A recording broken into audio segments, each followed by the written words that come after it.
All in ask education. मैं हूँ आरती। आज देखिए हम बेसिक सा यहाँ पे पढ़ेंगे लॉयर, एडवोकेट, बैरिस्टर में क्या डिफरेंट होता है।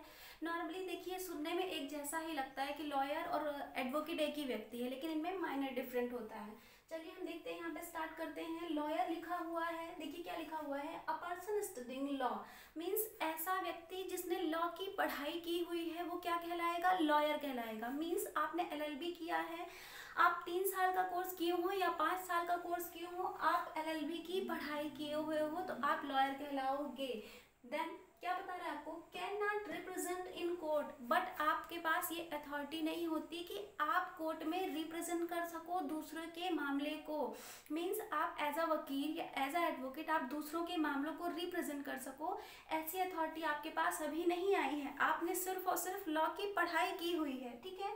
बैरिस्टर कौन सा व्यक्ति कहलाता है, तो बैरिस्टर कौन सा व्यक्ति कहलाता है, studying law from England means ऐसा व्यक्ति जिसने लॉ की पढ़ाई इंग्लैंड से की है, इंडिया से नहीं की है, इंग्लैंड से की हुई है, तो वो क्या कहलाता है, आपका बैरिस्टर कहलाता है। बेसिक सा डिफरेंट क्या है, लॉयर वह व्यक्ति होता है जिसने लॉ की पढ़ाई इंडिया से की हुई है, बैरिस्टर कौन सा व्यक्ति होता है, बैरिस्टर वह व्यक्ति होता है जिसने लॉ की पढ़ाई इंग्लैंड से की हुई है। ओके। एडवोकेट कौन सा व्यक्ति होता है, एडवोकेट वह व्यक्ति होता है जो दूसरों के मामले को कोर्ट में लड़ सकता है, ठीक है, जिसे वकील बोला जाता है।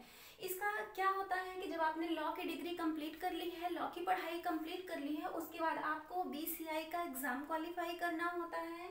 जब बैरिस्टर या लॉयर BCI का एग्जाम क्वालिफाई कर लेते हैं, इनरोल्ड हो जाते हैं, एग्जाम क्वालिफाई करने के बाद उनके पास लाइसेंस आ जाता है। किस बात का लाइसेंस आ जाता है, licence to practice in court means आपके पास कोर्ट में लड़ने के लिए, कोर्ट में प्रैक्टिस करने के लिए, कोर्ट में बोलने के लिए, मीन्स आप अधिवक्ता हो, ठीक है, आप दूसरों के मामलों में बोल सकते हो, दूसरे का केस लड़ सकते हो, तब आप क्या कहलाओगे, एडवोकेट। और एडवोकेट बनने के लिए आपको क्या करना होगा, BCI का एग्जाम क्वालिफाई करना होगा।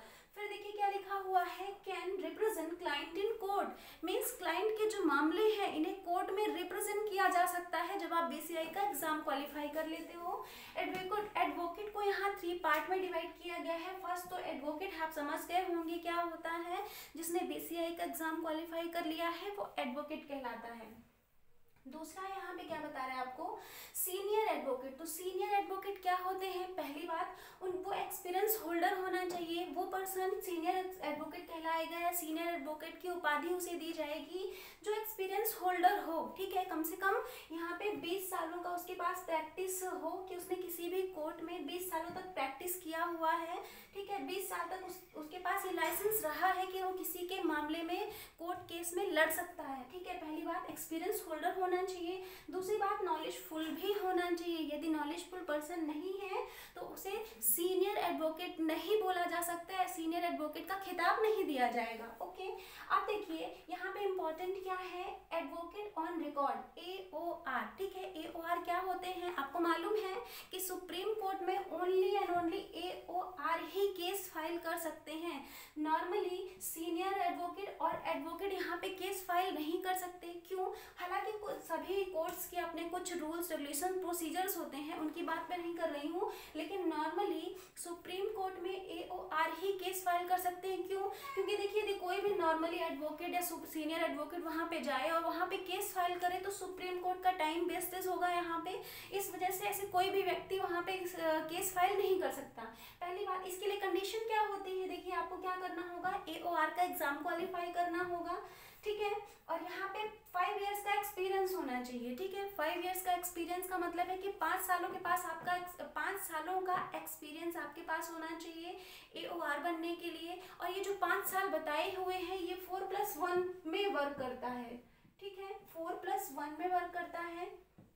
और ये 4+1 क्या है, मीन्स 4 सालों का आपके पास ऐसा एक्सपीरियंस होना चाहिए जो किसी भी कोर्ट में आपने एज अ प्रैक्टिस वहाँ पे केस फाइल किया है, एज अ प्रैक्टिस आपने वहाँ पे प्रैक्टिस की हुई है 4 सालों का किसी भी कोर्ट में। बट जो आपका 1 ईयर है, आपका ये 1 ईयर बता रहा है, ये 1 ईयर कैसा होना चाहिए, 1 साल आपके पास ऐसी ट्रेनिंग होनी चाहिए 1 साल की जिसमें आप किसी भी AOR के अंडर में वर्क किए हो या फिर आप एज अ ट्रेनिंग वहाँ पे ट्रेन हुए हो, पहली बात। और दूसरी बात क्या है कि जिस AOR के अंडर आपने 1 साल की ट्रेनिंग की है, वह स्वयं 10 साल का उसके पास एज अ AOR एक्सपीरियंस होना चाहिए। ओके, तो आप क्या कर सकते हो, AOR बन सकते हो। उसके बाद देखिए क्या लिखा हुआ है, एडवोकेट जनरल। तो एडवोकेट जनरल कौन सा व्यक्ति होता है, किस व्यक्ति को एडवोकेट जनरल बोला जाता है, जब मामला क्या होता है, स्टेट गवर्नमेंट की तरफ से लिया जाता है। स्टेट गवर्नमेंट की तरफ से आप केस लड़ते हो, स्टेट गवर्नमेंट की तरफ से आपको केस लड़ने के लिए दिया जाता है, तो आप क्या कहलाते हो, एडवोकेट जनरल कहलाते हो। और एडवोकेट जनरल को ही first law officer of the state बोला जाता है। मीन्स राज्य सरकार की तरफ से जब भी कोई मामला आएगा और वह जो भी वकीलों से लड़ेगा, जो भी एडवोकेट उससे लड़ेगा, तो उसे क्या बोला जाएगा, एडवोकेट जनरल बोला जाता है। ठीक है, और ये करते क्या हैं, ये रिप्रेजेंट करते हैं स्टेट गवर्नमेंट को। स्टेट गवर्नमेंट को जब भी किसी एडवाइस की जरूरत होती है तो वो किससे लेते हैं, एडवोकेट जनरल से लेते हैं। ठीक है, उसके बाद देखिए अटॉर्नी जनरल लिखा हुआ है। थोड़ा सा इन दोनों में बेसिकली थोड़ा सा डिफरेंट है। ये स्टेट गवर्नमेंट की तरफ से ये वकील होते हैं और ये सेंट्रल गवर्नमेंट की तरफ से ये वकील होते हैं। ठीक है, इन्हें क्या बोला जाता है, फर्स्ट लॉ ऑफिसर, और इन्हें first law officer of the state बोला जाता है, बट इन्हें क्या बोला जाता है, first law officer of the country. ठीक है, मीन्स यहाँ पे कहने का क्या मतलब है कि जब सेंट्रल गवर्नमेंट की तरफ से कोई भी मामला आएगा और उसे जो कोई भी एडवोकेट वहाँ पे उसे लड़ेगा तो उसे क्या बोला जाता है, अटॉर्नी जनरल बोला जाता है। और इसी अटॉर्नी जनरल को first law officer of the country भी बोला जाता है। जब भी गवर्नमेंट को किसी भी मामले में लीगल एडवाइस की नीड होती है तो वो इसी अटॉर्नी जनरल से एडवाइस लेते हैं या एडवाइस को अडॉप्ट किया जाता है और इसे रिप्रेजेंट किया जाता है सेंट्रल गवर्नमेंट की तरफ से। ओके, स्लॉटर जनरल क्या होते हैं, ये अटॉर्नी जनरल के असिस्टेंट्स होते हैं। मींस इनके मामलों में जो भी हाथ बटाया जाता है वो इनके द्वारा बटाया जाता है और इन्हें second law officer of the country भी बोला जाता है। देखिए एक्चुअली में होता क्या है कि जब जैसे ही आपने BCI का एग्जाम क्वालिफाई कर लिया तो आप किसी भी कोर्ट में एज अ एडवोकेट आप क्या कर सकते हो, केस फाइल कर सकते हो। मीन्स आप अधिवक्ता हो, आधिकारिक वक्ता हो। ठीक है, जब आप एडवोकेट बन जाते हो आप BCI का एग्जाम क्वालिफाई कर लेते हो। लेकिन इसमें भी थोड़ा सा डिफरेंट होता है, जब मामला रिप्रेजेंट किया जाता है स्टेट की तरफ से। ठीक है, मीन्स जब मामला रिप्रेजेंट किया जाएगा स्टेट की तरफ से, कोई भी मामला आएगा और मामला यदि क्रिमिनल है, ठीक है, यदि आपका मामला क्रिमिनल है और आप क्रिमिनल मामले को ले रहे हो या क्रिमिनल मामले की तरफ से आप एडवोकेट हो तो आपको उस टाइम पे क्या बोला जाएगा, पब्लिक प्रोसिक्यूटर। ओके, आई बात समझ में। और देखिए दूसरा क्या है, सिविल कोर्ट। तो यहाँ पे क्या बता रहा है कि जब मामला क्रिमिनल है तो आपको क्या बोला जाएगा, पब्लिक प्रोसिक्यूटर। आप क्रिमिनल मामले को डील करते हो तो पब्लिक प्रोसिक्यूटर बोले जाओगे।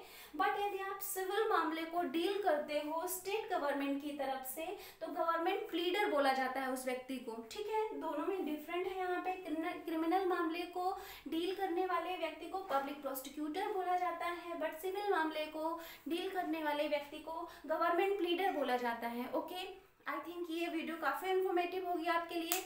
चलिए मिलते हैं नेक्स्ट वीडियो में, टेक केयर।